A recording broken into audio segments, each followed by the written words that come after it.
Esiste un detto che afferma: quando le acque salgono, la barca fa altrettanto. In altri termini, di fronte al bisogno, l'ingegno si aguzza. È vero che gli uomini coraggiosi coltivano tanto più assiduamente le loro qualità, quanto maggiori sono le difficoltà con cui si confrontano. È un errore imperdonabile lasciarsi abbattere dalle prove. Da Hagakure di Yamamoto Tsunemoto. Quel giorno ero uscita e stavo rientrando a casa. Ero qui a lavorare quando è successo. Avevo un appuntamento di lavoro. Mi trovavo al secondo piano dell'azienda, qui sopra.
Ero con mio marito, in quel momento è rimasto paralizzato.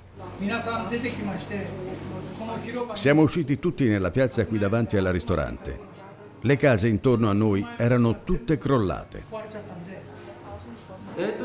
All'inizio non sembrava ci fosse bisogno di scappare, ma dopo l'esplosione anche le forze dell'ordine hanno cominciato a fuggire. Ogni giorno c'erano nuove scosse di terremoto. La cosa mi preoccupava molto. Non sapevo quando sarebbe venuta la prossima scossa e mi tenevo sempre pronta per fuggire in qualsiasi momento.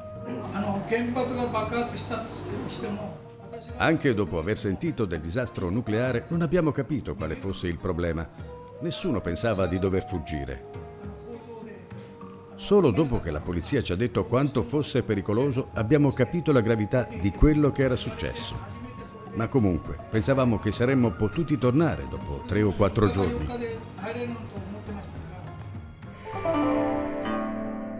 Fukushima ora sembra un posto normale, ma le conseguenze del disastro sono vivide nei ricordi di chi l'ha vissuto. Non c'è stato nessun allarme immediato riguardo alla salute, per questo ogni giorno uscivo tranquilla a prendere l'acqua. Il 6° giorno sono andata, ma mi è stato detto che l'acqua era contaminata dallo iodio, quindi non ho potuto prenderne.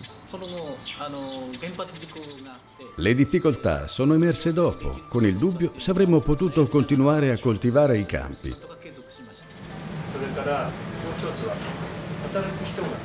L'altro grande problema è che non c'era più personale per continuare a lavorare. Sono rimasto da solo. È stata dura. Alcuni vorrebbero tornare a Fukushima, ma la maggior parte delle persone che vivevano qui non lo faranno. La nostra ditta ha una storia di 76 anni e prima dello Shinsai non eravamo mai andati in rosso. まずいっていうよりも自分の中でなんとなく分かったのは3月 Ho intuito che qualcosa non andava, credo fosse il 15 marzo. Ho visto il nevischio in giardino e ho pensato, adesso Koriyama, la mia città, è finita.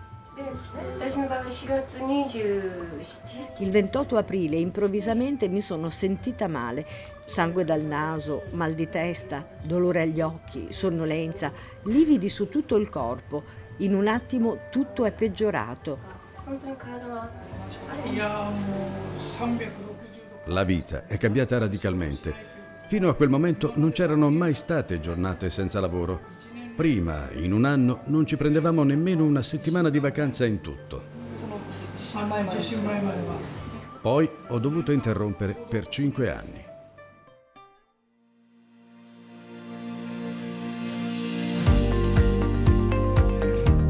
Gli abitanti stanno lavorando sodo per costruire qualcosa di nuovo dalle ceneri del disastro, con dignità, determinazione e inventiva.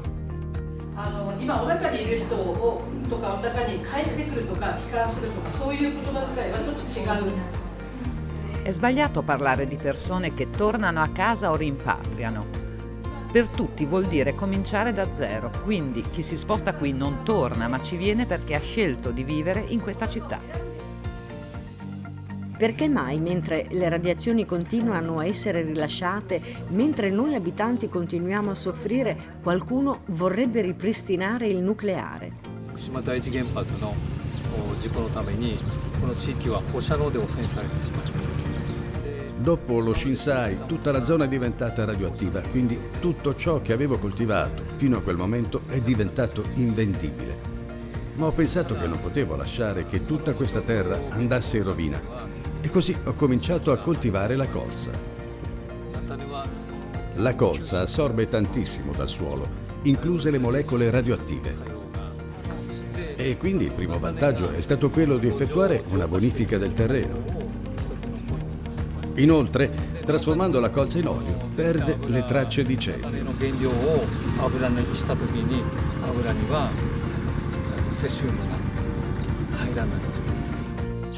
木の養分だけを吸い取るような椎茸に関しては Con i funghi shiitake che assorbono direttamente il cesio dall'albero non era possibile continuare a lavorare. Allora abbiamo bonificato i terreni e iniziato a provare con il riso. Qui ci sono valli e colline, quindi è difficile praticare un'agricoltura intensiva. Ci sono molti piccoli coltivatori locali e ho pensato che collaborando tutti assieme fosse possibile che qui si praticasse agricoltura biologica di sussistenza, piccola ma di qualità. 規模が小さくても採算が取れるような農業をしていきたいなっていう。一つは遺伝子組み換えはされてません。それから Non usiamo OGM né concimi chimici o pesticidi nei campi. C'è un riciclo naturale del terreno che influisce sull'impatto che le coltivazioni di oggi avranno su quelle future. 自然環境それで原発 Dopo l'incidente, il commercio di grano saraceno è calato molto e non si riusciva a lavorare bene qui a Kawauchimura.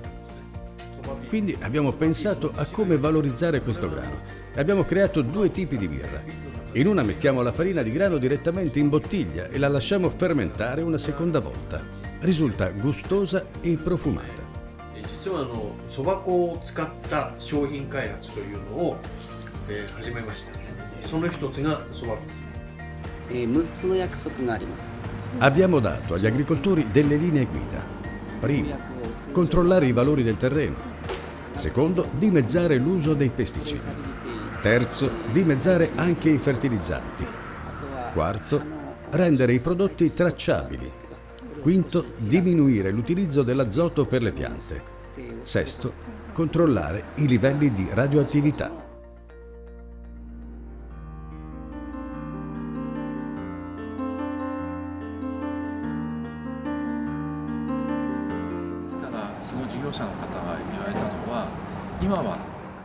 Le persone mi hanno detto: adesso Fukushima ha una brutta nomea, ma fra pochi anni ci saranno le Olimpiadi di Tokyo e fra 50 anni o 70 anni, grazie ai nostri sforzi, la famigerata Fukushima avrà un'altra reputazione e diventerà famosa per essere la città di speranza. Ci sono ancora diversi passi da compiere verso la sicurezza, ma se la direzione di tutti è quella, credo che Fukushima tornerà ad essere una regione brillante e prospera come prima dello Shinsai.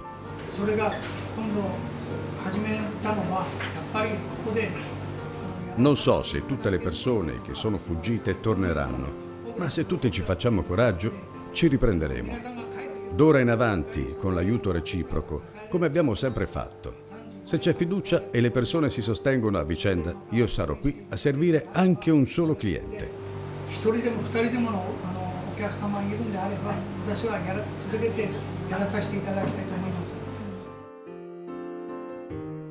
Nell'immaginario collettivo Fukushima è sinonimo di tragedia.